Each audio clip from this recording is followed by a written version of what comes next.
Cool. But this next talk is going to be super interesting about supply chain security. Everything from developers to CIs to Trojaning compilers to a lot of stuff. So stay tuned. This is going to be a lot of fun. Amazing. Thank you so much, Liran. Let's let you take it away. Hi everyone, and thank you for joining my talk. Are we forever doomed by software supply chain risks? If you joined this talk, then it means you care about software and you care about software security, which is great. Most of all, you probably are curious like I am, how does open source software supply chain risks impacts all of us, you, me, everyone here. So I wanted to begin this with interesting stories such as, let's take a moment to reflect on this picture, what you're seeing on your screen right now, and what comes to your mind. Is it a futuristic outlook of the world, like the robots, are they uprising and becoming a key part of our lives? Perhaps it's other things, like how much does the robot actually learns and uploads all of that to the cloud? Where is it stored? Is it stored safely? What happens when someone can do something malicious with that data? Most of all, what happens if someone hacks in and interacts with my child? This is my kid, if so to say. And what happens when that interaction takes place, when someone is able to compromise that? So yeah, with that we are getting started. These are some of the things that are keeping me up at night. And today, I would like to share with you some real-world stories of how developers play a fundamental role in recent and growing security incidents. And also, why should you care about security, software security, and software supply chain risks? And also leave you off to think about who do you actually trust.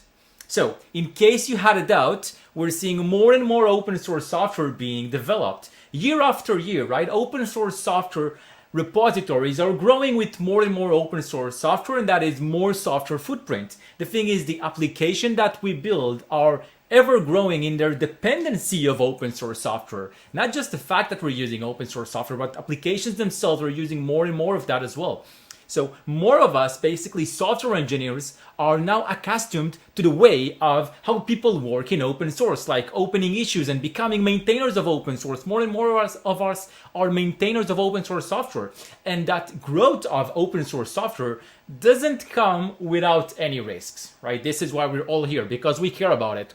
We are continuously witnessing the growth of open source software security vulnerabilities in these ecosystems like NPM and Java and others. And this could be anything from CVE-based vulnerability reports that, when you install a software, you get that installation that said, there are 1,000 vulnerabilities there. What happens when that takes place? Also, the incidents themselves of malicious packages and different targeted attacks on developers, because us as developers, we rely on open source software packages, and so we are targeted as well. And I will get to that right now. Let's rewind back, first of all, in time to get an early glimpse of how one developer perceived the risks of open source software.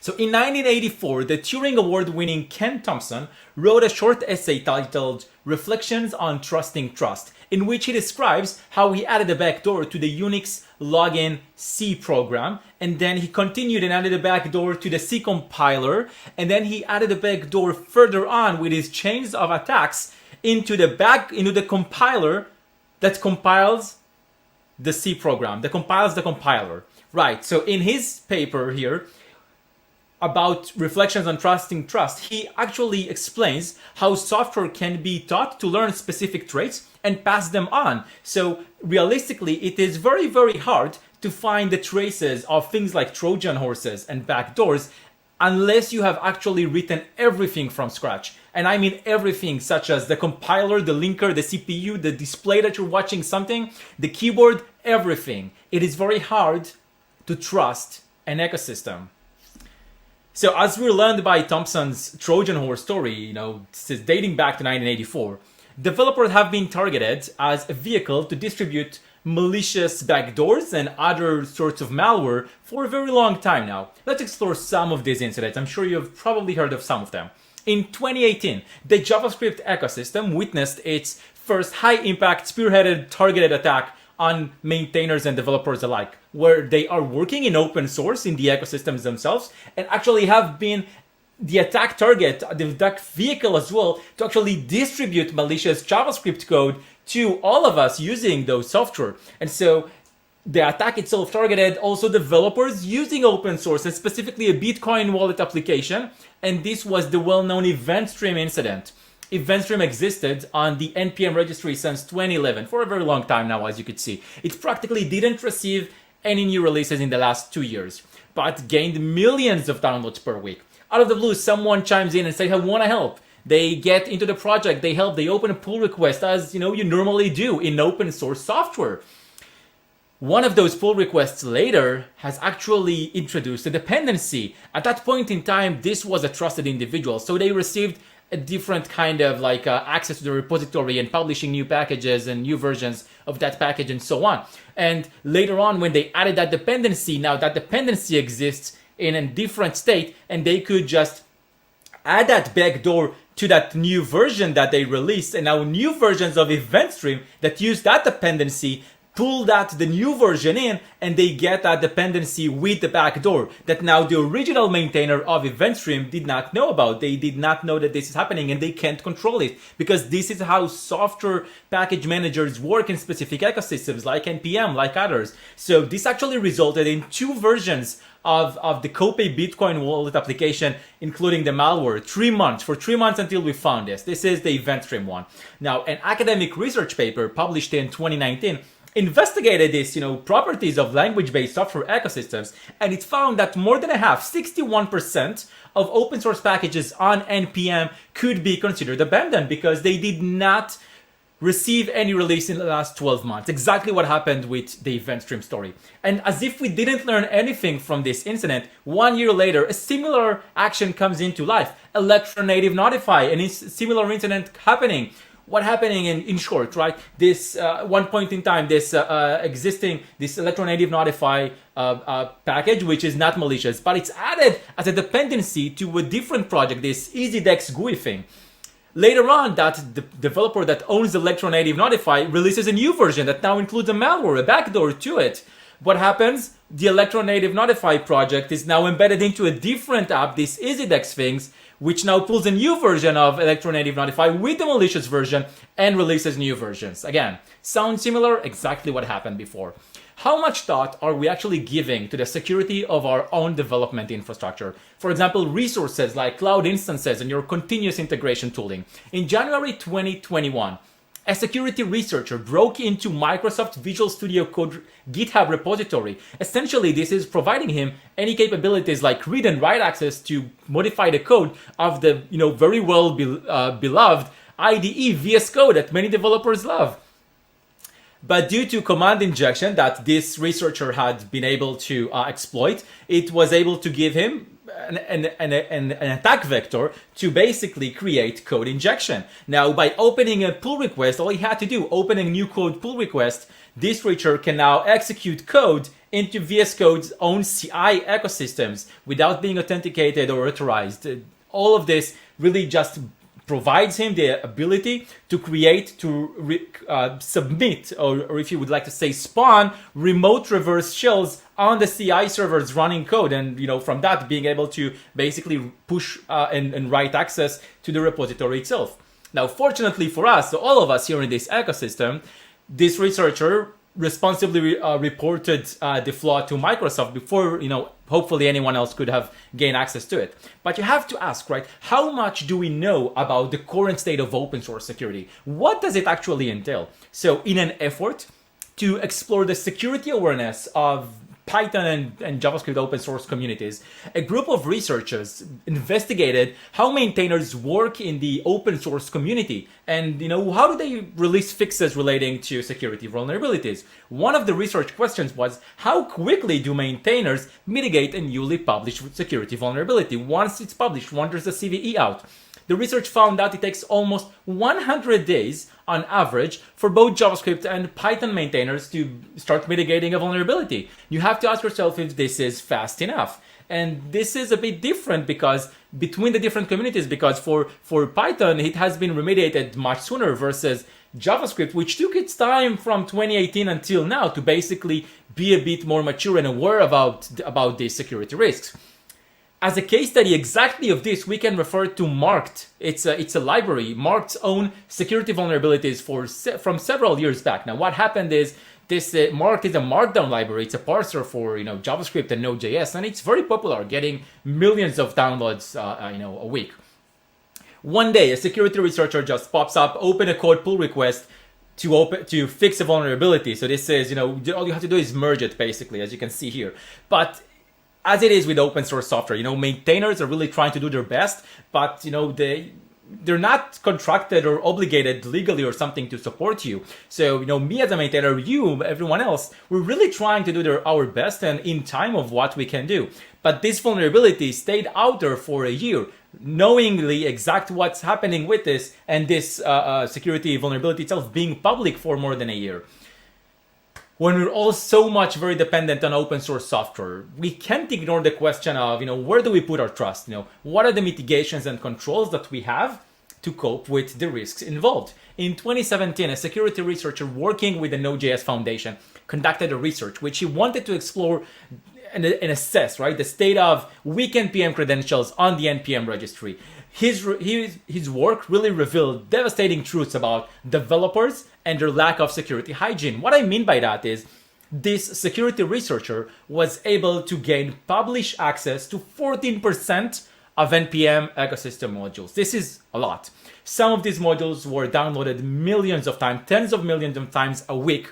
And they are still an essential key part of this, thriving JavaScript ecosystem, which I am also a part of. So this is, very concerning for me as well.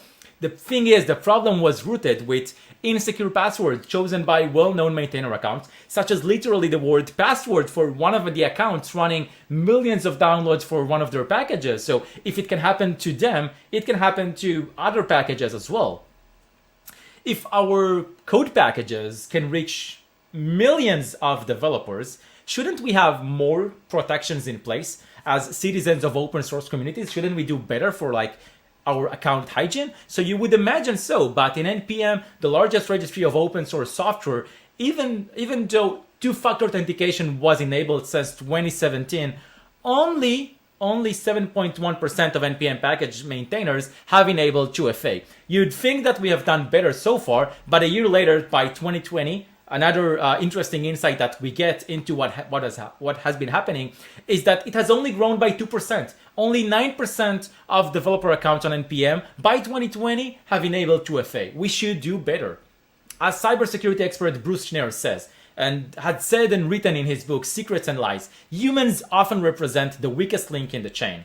Think about it as you go and think about this term. Given enough eyeballs, all bags are shallow. As a term coined by as Linus's law back by Eric Raymond in his work The Cathedral and the Bazaar at 1999. He explored the differences of how software development takes, different shapes between open source and enterprises. And one of the things was that, if everyone are looking at it, we'll find the problems. There are a lot of people looking at this code. Really, are we going to find it? Because in January 2021, it was discovered that sudo, a common utility installed on many Linux distributions, had a security vulnerability. Specifically, it allowed any unprivileged users to gain root access simply by the default sudo configuration. Now, this was so daunting as a vulnerability because it was hiding in plain sight. This is from the disclosure itself. For a whole 10 whole years, this was just showing up there. Now, we can't deny being a part of these open source ecosystems as consumers, contributors, or maybe even as maintainers for some of us. We all play some part in a world where 90% of our application code is open source software components. We reached the point where we take open source for granted, right? Open source registries are open in their nature. Anyone can go in and publish their new packages, even malicious ones. You'll be surprised. Maybe it doesn't get caught. We have been accustomed to this, opening and issuing a project source code or asking for help, asking for a feature, asking someone to get our bug fixed, hopefully. But we import those open source into our projects, and do we understand what's going on at that point in time? Because open source registries are open in their nature, but they're not going to be there all the time. What happens when maintainers remove their packages and dependencies? And this is a story that exactly happened, and for a package that was very pivotal in the ecosystems, but caused a widespread breakage of continuous integration systems all around. So at the very least, it taught us that enterprises and organizations that were prone to this attack were not understanding how to deal with open source software, and registries themselves did not know either. They were missing how how even this could be possible, and would it be possible? What kind of malicious activities and assets can we track back to open source software? Time after time, we're finding more malicious packages hitting the NPM ecosystem, typo spawning mistakes and others. But they're not only a sole problem of the NPM, the JavaScript ecosystem, because PyPI had also seen thousands of packages just brute forcingly published in bulk to basically add malicious packages to further show us how attackers can actually harness open source to their advantage. Alex Berchan published his research in February 2021 about how he exploited design flaws in package managers and human errors and registries basically to infiltrate into corporations like Apple, Microsoft, and others. And so all of this is happening in open source. And I would like to leave you off with some questions. Are we going to have less or more software in the future? Are we going to use more open source software in the future? Who do you trust and what can you do about it? Thank you for coming to my talk. My name is Liran Tal. I'm a developer advocate at Snyk, where we build a security platform to help developers build securely with open source software. Thank you all for joining my talk. Have a nice conference. Hello. How is it going? Why can't I hear you? You are muted. There we go. Well, there we are. Hey, Liran, how's it going? Going well. Also, I see another person next to you. I know that person. It's Sam. No, it's Brian. Sam. Some Ryan. Yes, some Ryan. Hey, but Liran, you just give me 110 reasons not to go into NPM and Node.js, right?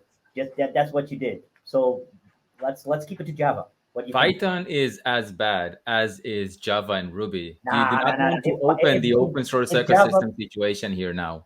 If Java was that bad, you would definitely have that in your presentation. But definitely, thank you for giving this presentation, because I think a lot of people are not aware of this supply chain attacks that you just described. So thank you for that. Basically, we don't have any questions. We don't have any time for questions in. Although, yeah, I would still say, like, move over to Java. That's far better than all the supply chain problems in Node.js. But that is something between Liran and me that we're keep doing all the time. So don't pay attention to that. Liran, thank you for your talk. I appreciate it so much, and see you around. See you, folks. If you have any questions for Liran when you watch the post production, feel free to hop in, ask there. Go to the Slack and ask there, or ping Liran directly on Twitter, because normally he responds quite quickly, unless he is under attack within the supply chain problem area. So that's that. Anyway, who's up next, Wally? So thank you, Liran. We'll see you soon.